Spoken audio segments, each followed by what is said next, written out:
काश हम भी इंसान होते, हमारे भी बड़े बड़े घर होते, रुपए पैसा होता और ऐसी तेज बारिश से बचने के लिए छत होती। पिंकों के टूटे फूटे घोंसले में बैठी रानो चिड़िया ऐसे सोच रही थी। चिड़िया अपने घोंसले में बैठी दूर दूर तक देख रही थी। जंगल में बारिश की आवाज ने शोर मचा रखा था। मिट्टू तोते को दूर से ही चिड़िया आता हुआ देख लेती है। टूट गया, मेरा घोंसला टूट गया। चिड़िया जो दाना बचा कर रखा हुआ था वो भी पानी में बह गया, सब बर्बाद हो गया। ऐसा कहते हुए तोता रोने लगता है। तोते भैया, मैं तो पहले से ही चिंतित थी। कल से बारिश लगी हुई है, आखिर ही हमारे पिंकों के घोंसले कब तक टिकेंगे? इन्हें तो ढूंढना ही है। सुना है कौवा और कौवी घने जंगल में किसी सुरक्षित जगह पर जा रहे हैं।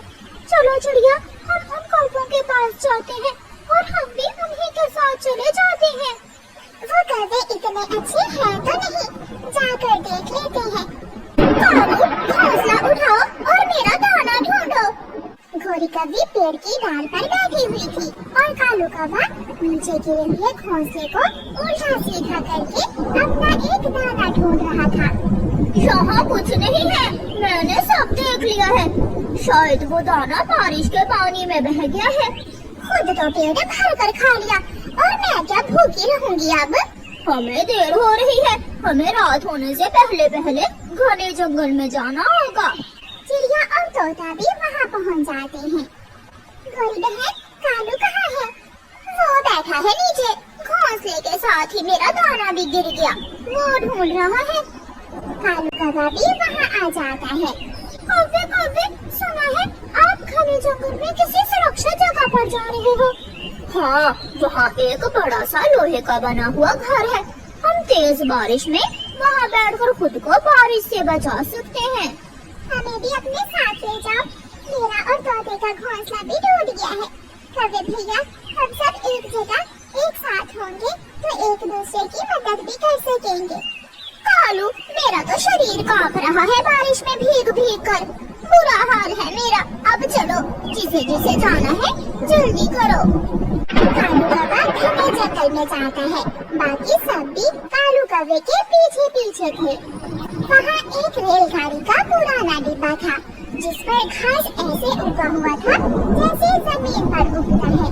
दिखने में ऐसा लग रहा था जैसे ये कोई लोहे का डिब्बा नहीं बल्कि कोई पेड़ हो। ये चीज है जिसकी मैंने पिछले दिनों खोज की थी। इसके अंदर आकर देखो, अंदर से ये बिल्कुल साफ सुथरी है, हम सब यहाँ रह सकते हैं। फिर वो सब रेलगाड़ी के पुराने डिब्बे के अंदर चले जाते हैं। मोटी चोंच वाले, वहाँ होकर बैठो चिड़िया के पास। ये जगह मेरे कालू जी की है, ऐसे मेरे करीब होकर बैठ रहा है जैसे मेरा पुराना मित्र हो। तोते भैया, आप यहाँ आ जाए मेरे पास। चिड़िया और तोते, ये खोज मेरे कालू जी की है।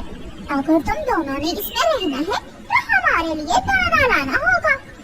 हाँ, फिर ही हम तुम दोनों को यहाँ रहने देंगे। कौवे भैया, आप तो हमें की बातें करते हैं, हम ला देंगे दाना भी आपको।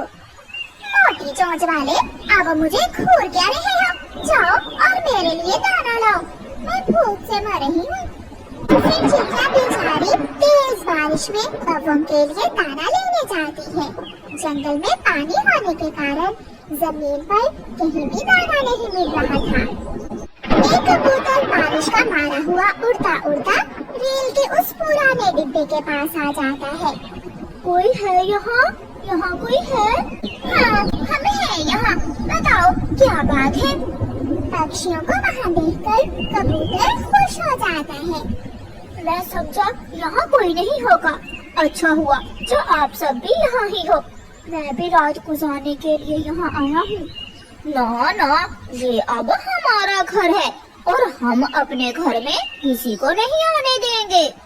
कौवे और कौवी, मैं कबूतर हूँ, तुम्हारा पुराना जाने वाला, क्या तुम मुझे भी नहीं आने दोगे? गंदी आँखों वाले, याद कर, मैंने एक दाना क्या तेरे घोंसले से चुरा लिया था। तूने मार मार कर मेरी पूंछ घायल कर देगी। कभी नहीं, हम तुम्हें यहाँ कभी नहीं आने देंगे।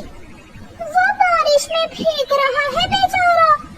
भीग रहा है तो भीगे, अगर तुम्हें इतनी चिंता है उसकी तो तुम भी दफा हो जाओ यहाँ से। जाओ उसके पास चले जाओ। गौरी अपना मुंह दूसरी तरफ कर लेती है। चिड़िया भी धक्के खा खा कर लौट आती है। गौरी माफ करना, मुझे तो पूरे जंगल में एक भी दाना नहीं मिला। मुझे पहले ही पता था जो मिला होगा वो तुमने खा लिया होगा। गौरी सच, मैं भी भूखी हूँ। मैं इतनी लालची नहीं हूँ कि मेरे दोस्त भूखे हैं और मैं अपना पेट भर लूँ। तोता बैठे बैठे कबूतर की तरफ इशारा करता है। क्या क्या कह रहे हो तोते? वो कबूतर बाहर बैठा है, गौरी और कालू उसे अंदर नहीं आने दे रहे। चिड़िया, मेरा घोंसला भी टूट गया था। कवि और कवि वो रात बारिश में कैसे गुजारेगा? उसे अंदर आने दे। मेरी पूंछ वाली बात याद है ना? तो तुम भी तो उसके घोंसले से चोरी करने गई थी ना। पिछली पुरानी बातों को छोड़ो। गौरी, कबूतर को अंदर आने दो। मैं अपने किए की माफी मांगता हूँ। गौरी प्लीज मुझे अंदर आ लेने दो, मैं बुरी तरह भीग चुका हूँ। गौरी तो इसे यहाँ नहीं आने देगी, मरता है तो मरे। ठीक है, अगर तुम कबूतर को नहीं आने दोगी तो हम भी यहाँ नहीं रहेंगे। चलो मिठू, ऊपर वाला हमें भी कोई सुरक्षित छत दे ही दे। चिड़िया तोते को साथ लेकर वहाँ से बाहर निकल जाती है। फिर कबूतर, तोता और चिड़िया वहाँ से चले जाते हैं। ये चिड़िया तो सच में यहाँ से चली गई।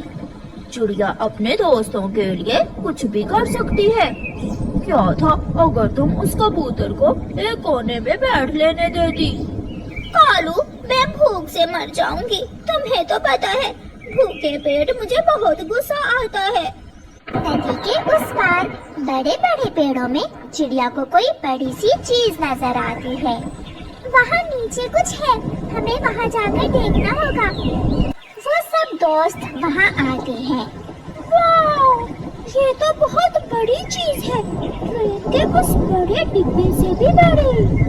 वो एक पुराना किसी जमाने का गिरा हुआ जहाज था। इसके अंदर जाकर देखना होगा।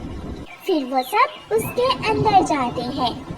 ऊपर वाले ने हमारी सुन ली। यहाँ तो छत भी है और खाने को भी चीजें पड़ी हैं। वो सब बहुत खुश होते हैं। चिड़िया चिड़िया, ये चीजें इंसानों का भोजन है। हवाई जहाज के सफर में इंसान ये चीजें खाते हैं। उन्हें छत मिल गई थी, अब वो बारिश से सुरक्षित थे और भोजन भी था। वो सब बहुत खुश थे।